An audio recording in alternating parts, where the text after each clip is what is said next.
Assalamualaikum, saya Azizah Nak Lalam dan ini Pastikan Sahih edisi Selasa 18 Mei 2021. Dan antara yang menarik hari ini, dakwaan polis marang mengenakan kompaun terhadap individu atau kumpulan yang berada di luar premis melebihi jam 10 malam adalah tidak benar dan ancaman Israel PDRM bertingkat kawalan keselamatan. Kita mulakan hari ini dengan berita viral.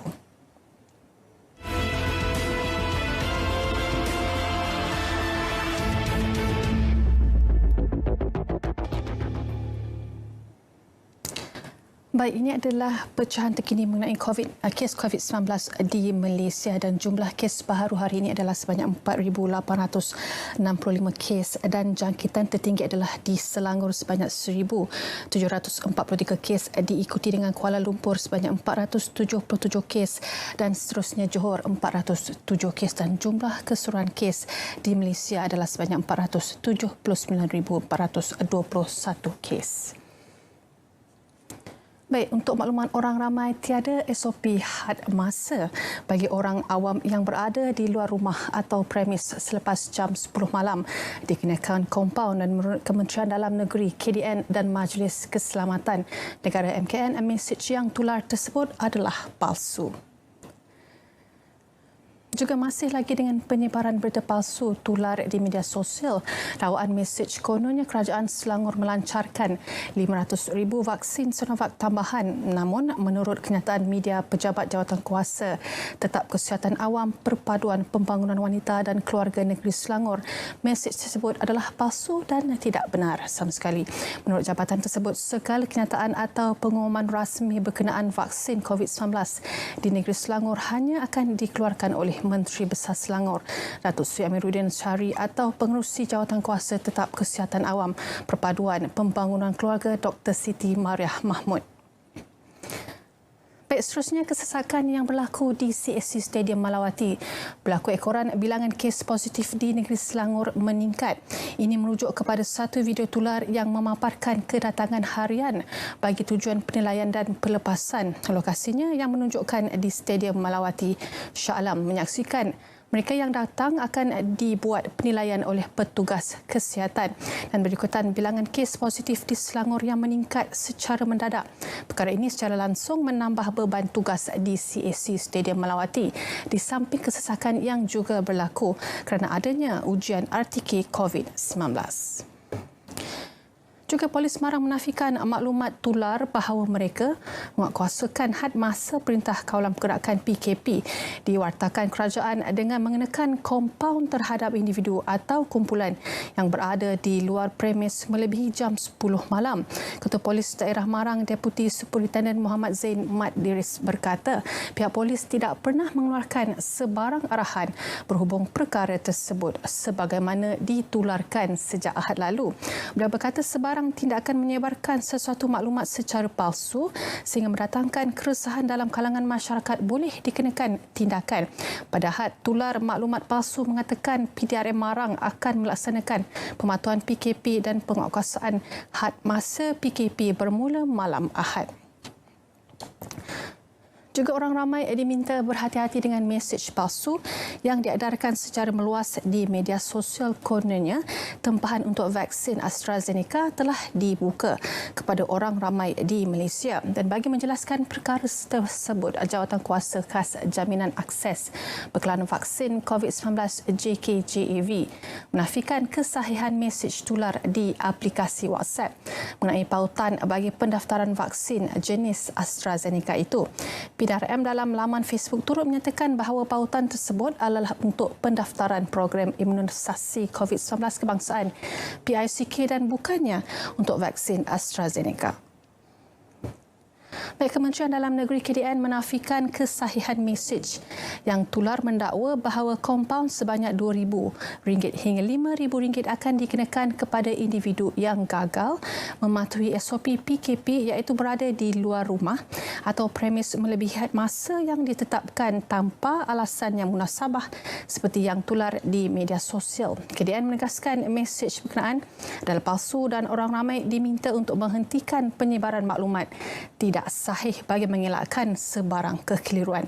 Dan dalam perkembangan yang berlainan, Pejabat Jawatankuasa Tetap Kesihatan Awam Perpaduan Wanita dan Keluarga Negeri Selangor menafikan kesahihan mesej yang mendakwa kerajaan negeri akan mengeluarkan tambahan 500,000 vaksin Sinovac kepada rakyat Selangor serta pendaftaran adalah melalui aplikasi selangkah seperti yang tular. Pihaknya menegaskan berita tersebut adalah palsu.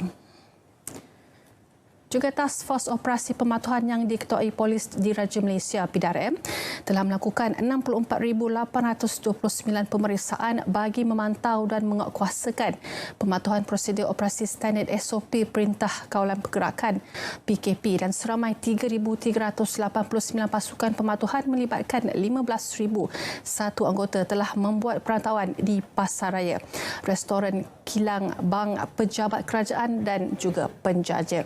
Dan seramai 569 individu ditahan atas kesalahan ingkar SOP dan daripada jumlah itu seramai 466 individu di kompaun manakala 103 lagi direman. Dan antara kesalahan direkodkan ialah gagal merekod butiran diri atau daftar masuk premis, tidak memakai pelitup muka, tiada penjarakan fizikal dan lain-lain kesalahan. Juga Polis Diraja Malaysia PDRM memandang serius dan menasihatkan orang ramai agar bertenang susulan ancaman keselamatan yang dikeluarkan oleh Israel terhadap pemimpin pergerakan perjuangan Palestin yang berada di seluruh dunia, termasuk Malaysia. Ketua Polis Negara Datuk Seri Akhril Sani dalam satu kenyataan menegaskan PDRM akan terus mengambil langkah perlu untuk meningkatkan tahap keselamatan dari semua aspek bagi memastikan keselamatan dan ketenteraman awam kekal terpelihara.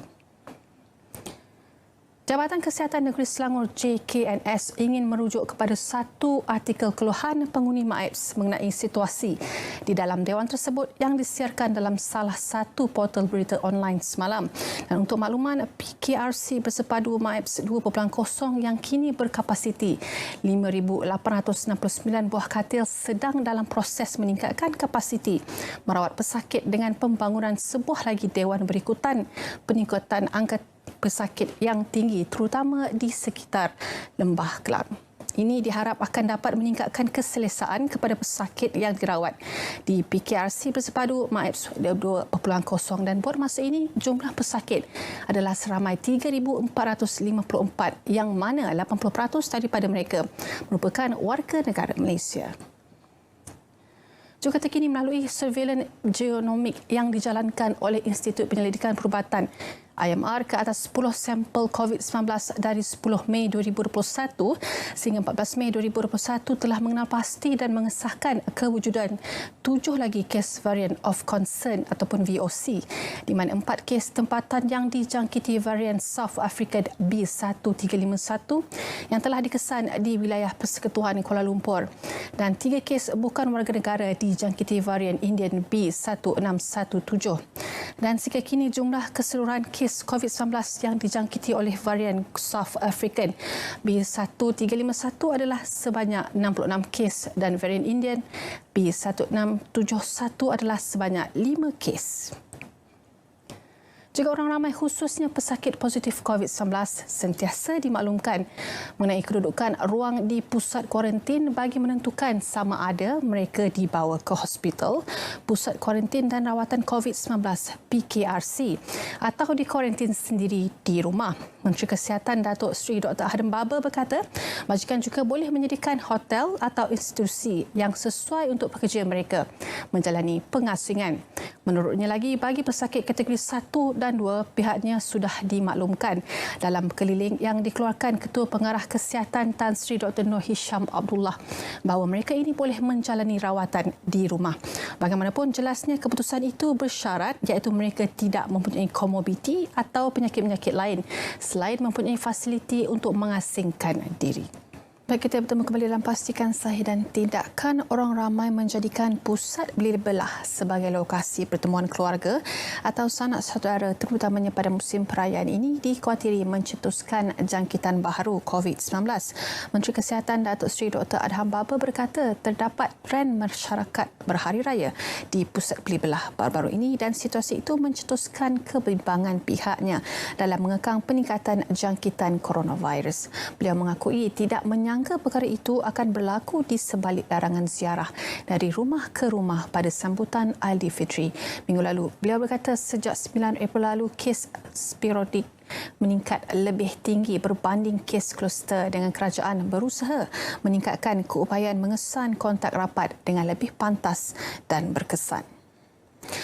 Sebagai tanda kebersamaan Malaysia dengan saudara seagama di bumi Palestin, solat hajat dan doa selamat diadakan serentak mengikut prosedur operasi standard SOP Perintah Kawalan Pergerakan PKP di Ibu Negara yang di-Pertuan Agong As-Sultan Abdullah Riayatuddin Al-Mustafa Billah Shah dan Raja Permaisuri Agong Tunku Hajah Azizah Aminah Maimunah Iskandariah berkenan menunaikan solat sunat hajat di Istana Negara bagi mendoakan keselamatan rakyat Palestin dan keberangkatan tiba Seri Paduka berdua di Surau Utama Istana Negara pada 7.30 malam diiringi Datuk Pengelola Bijaya Diraja Istana Negara Datuk Ahmad Fadil Samsudin. Solat sunat hajat ini dipimpin penolong pegawai agama Istana Negara Muhammad Zuhairi Muhammad Yatim disertai 4 jemaah yang terdiri daripada pegawai serta petugas Istana Negara. Juga Polis Diraja Malaysia PDRM sentiasa bersiap siaga dan mengambil langkah-langkah perlu meningkatkan tahap kawalan keselamatan bagi memastikan keselamatan serta ketenteraman awam di negara ini terjamin. Ketua Polis Negara Datuk Seri Akhil Sani Abdullah Sani dalam kenyataan menyebut PDRM memandang serius ancaman keselamatan yang dikeluarkan Israel terhadap pemimpin pergerakan perjuangan Palestin yang berada di seluruh dunia termasuk Malaysia. PDRM akan terus mengambil langkah-langkah perlu untuk meningkatkan tahap kawalan keselamatan daripada semua aspek. Juga Malaysia bersedia untuk menghantar pasukan pengaman ke Palestin. Namun misi tersebut haruslah melalui saluran Pertubuhan Bangsa-Bangsa Bersatu. PBB, Menteri Kanan Pertahanan Datuk Seri Ismail Sabri Yaakob menjelaskan Malaysia tidak boleh bertindak sendiri sebagai menghormati prinsip undang-undang antarabangsa. Meminta negara-negara seperti Malaysia untuk menghantar tentera di bawah panji-panji Bangsa Bersatu sebagai pengaman di bawah program pengaman Bangsa Bersatu, insya-Allah ya. Tetapi ianya mesti ditentukan oleh Bangsa Bersatu.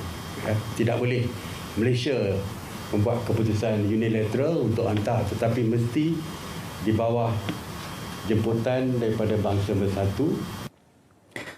Juga Dewan F di Pusat Kuarantin dan Rawatan COVID-19 Berisiko Rendah PKRC di MAEPS 2.0 yang sebelum ini ditutup akan dibuka semula bagi memuatkan 1,000 katil lagi untuk pesakit COVID-19 dan persiapan akhir di Dewan itu giat dijalankan dan dijangka mula beroperasi 2 minggu lagi.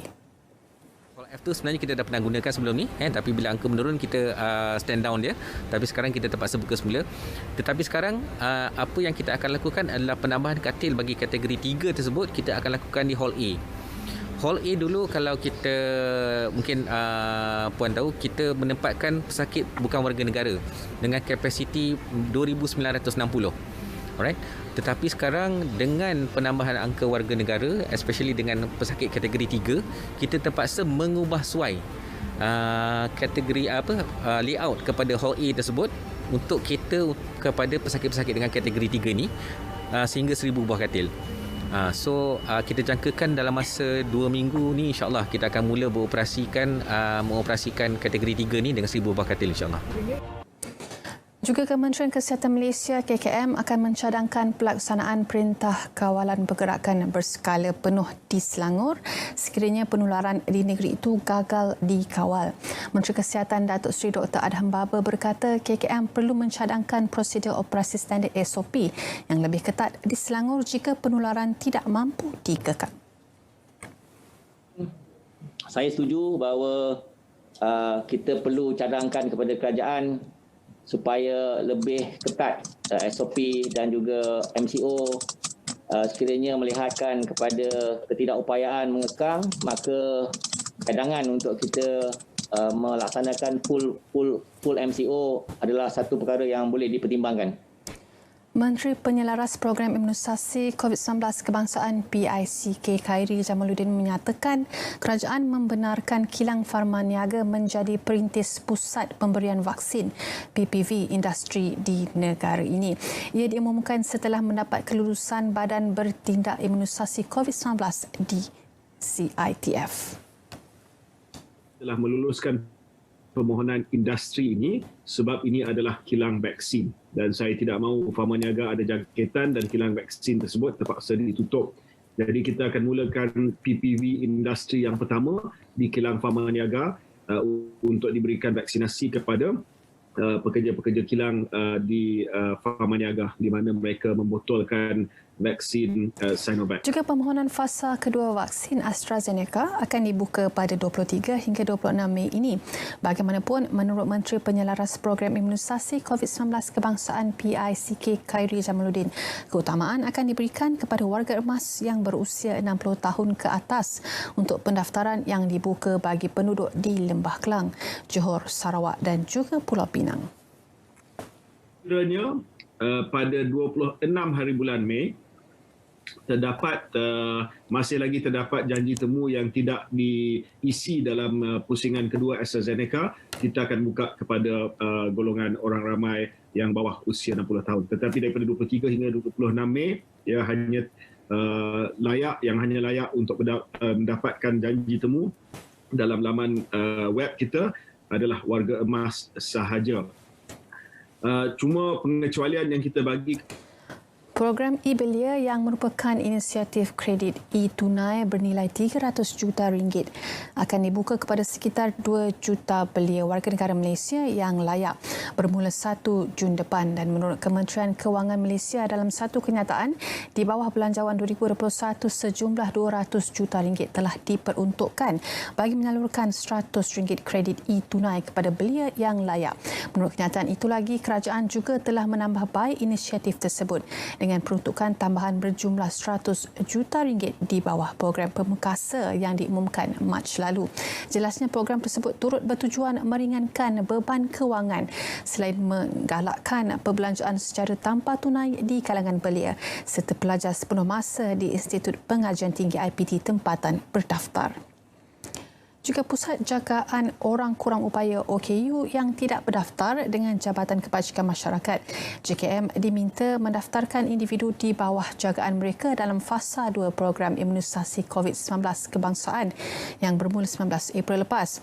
Ahli Dewan Negara Senator Datuk Ras Adi Barakzi berkata hal itu penting supaya komuniti OKU yang dikategorikan sebagai golongan rentan tidak ketinggalan dalam proses vaksinasi selain dapat mengurangkan risiko menghadapi komplikasi penyakit berjangkit. Beliau juga ingin memohon jasa baik Khairi Jamaluddin Abu Bakar selaku Menteri Penyelaras Program Imunisasi COVID-19 Kebangsaan untuk turut melibatkan pusat-pusat jagaan OKU yang tidak berdaftar dengan JKM ini sama seperti Pusat Jagaan Warga Emas dan program vaksinasi AstraZeneca fasa seterusnya yang bakal bermula pada 23 Mei ini. Baik, Kementerian Kesihatan Malaysia KKM menasihatkan orang ramai supaya tidak mengambil produk Ivermectin untuk tujuan rawatan dan pencegahan COVID-19. Ketua Pengarah Kesihatan Tan Sri Dr. Nur Hisham Abdullah berkata hal ini berikutan tiada data klinikal bagi membuktikan keberkesanan penggunaannya dalam rawatan dan pencegahan COVID-19. Menurutnya, bahagian regulatori Farmasi Negara NPRA memaklumkan bahawa setakat ini tiada produk dengan bahan aktif Ivermectin berdaftar dengan pihak berkuasa kawalan dadah PBKD untuk kegunaan manusia. Baik, hanya vaksin jenis Pfizer-BioNTech sesuai diberikan kepada mereka yang hamil dengan tempoh kandungan berusia 14 hingga 33 minggu, kata Menteri Penyelaras Program Imunisasi COVID-19 Kebangsaan Khairi Jamaluddin bercakap pada sidang media bersama Menteri Kesihatan Datuk Seri Dr. Adam Baba mengenai perkembangan program imunisasi COVID-19 Kebangsaan secara maya hari ini. Khairi berkata dua lagi vaksin iaitu Sinovac dan AstraZeneca tidak disyorkan untuk ibu hamil buat masa ini. Beliau berkata Badan Bertindak Imunisasi COVID-19 CITF akan mengkoordinasikan dengan agensi berkaitan seperti Kementerian Kesihatan KKM bagi membolehkan vaksin Pfizer-BioNTech diberikan kepada golongan itu. Baik, suasana di dalam Pusat Penilaian COVID-19 CAC di Stadium Malawati Shah Alam ketika tinjauan dilakukan semalam. Biarpun terdapat kesesakan di bahagian pintu masuk, namun petugas kesihatan mengawal keadaan dengan baik dan teratur. Sebelum ini, video tular di media sosial berdurasi seminit yang menunjukkan orang ramai beratur untuk masuk ke CAC yang dikatakan akan menghuni pusat itu. Buat sementara waktu adalah tidak benar. Pakar Perubatan Kesihatan Awam Pejabat Kesihatan Daerah Petaling Dr. Faridah Amin berkata pihak yang menulurkan klip video itu telah salah faham kerana stadium itu hanya dijadikan tempat penilaian COVID-19 sahaja dan bukan untuk menempatkan pesakit. Terima kasih kerana masih setia bersama Pastikan Sahih dan jangan lupa untuk saksikan Bicara Politikonomi hari ini jam 9 malam bersama Timbalan Menteri Pembangunan Usahawan dan Koperasi Datuk Wira Mas Ermianti binti Haji Samsudin dan usahawan dan penerima grant Business Accelerator Program Kristi Eng dan usahawan dan peserta program Women Entrepreneur Sarini binti Zainal Abidin dengan topik ekonomi digital bantu usahawan PKS. Baik, elak jadi mangsa skamer, semak mule, layari portal dan aplikasi semakan akaun penipu yang dibangunkan Jabatan Siasatan Jenayah Komersial CCID PDRM iaitu semak mule melalui ccid.rmp.gov.my/semakmule. Juga sentiasa waspada terhadap penipuan penyamaran. Aplikasi mudah alih MYBNM sudah tiada dalam perkhidmatan dan jangan klik mana-mana pautan memuat turun apa-apa aplikasi mudah alih yang tertera nama dan logo BNM atau berkongsi apa-apa maklumat peribadi termasuk butiran perbankan atau nombor kata laluan PIN dan juga TAC. Dan sebanyak 57 kes telah dicatatkan dari Januari hingga April 2021 dan melibatkan kerugian berjumlah 1.7 juta ringgit. Baik, pejuang latihan dan pekerjaan bersama Skim Perantisan Nasional SPN Kementerian Belia dan Sukan. Bagi yang berminat, jangan lepaskan peluang memohon.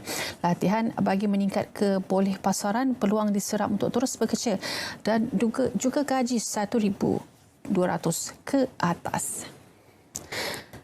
Baik, pukul tadi mengakhiri Pastikan Sahih hari ini. Jangan lupa untuk terus bersama kami setiap Isnin hingga Jumaat jam 3.30 petang. Terus amalkan norma baharu.